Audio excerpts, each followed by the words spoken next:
one of the games I started playing after my child was born was Magic the Gathering Arena. I've made a few videos on here about Magic the Gathering decks I have made in real life, actual physical cards.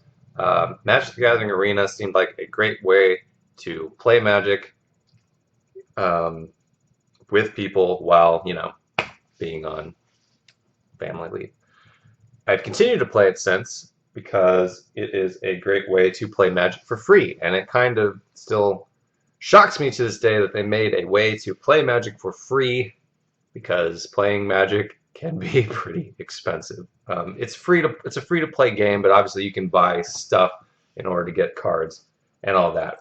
They use a system where you can win or earn wild cards to pick any cards of that rarity type.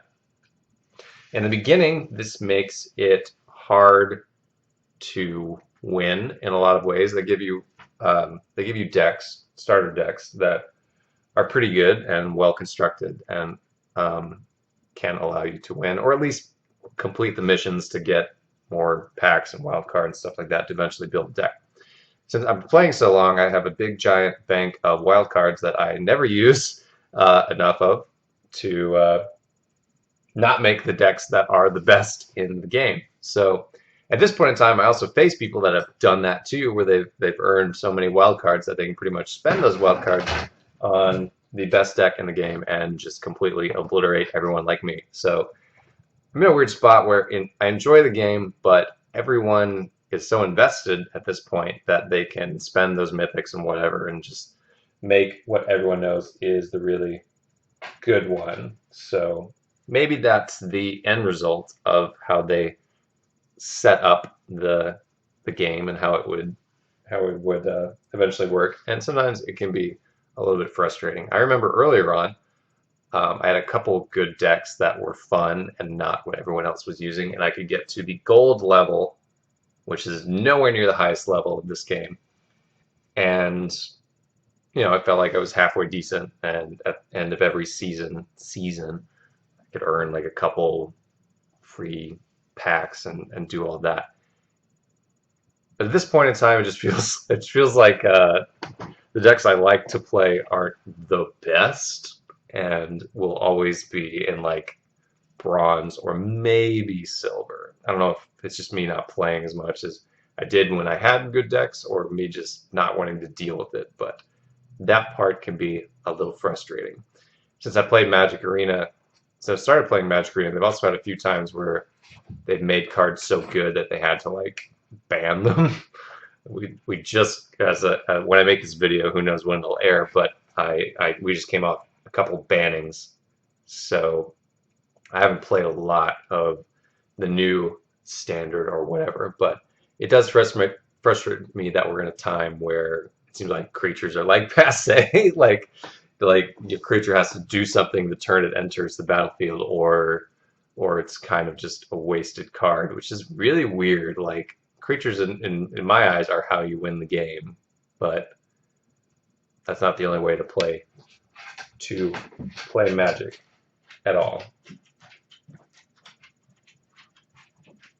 I forgot what my other thought was. Oh yeah, playing in this way where only the best cards actually do anything is kind of like deflating because it makes you look at cards in a different way and be like, well, if it's not the best, it's not worth anything. Because if you play it online, it's not worth anything. You're just gonna get destroyed, and outside of getting your missions and earning the gold and the cards and all that stuff, you just get deflated, destroyed. So it's made me look at like different aspects of Magic in a different way, evaluating cards in a different way, and it kind of makes me sad. Like, I think the funnest way to play Magic is like when it's you and someone you're close with at your house building stuff that doesn't need to be super competitive, that doesn't have like a million rares or mythics or whatever, and it's just a fun game to play. Like, I miss playing with a friend in real life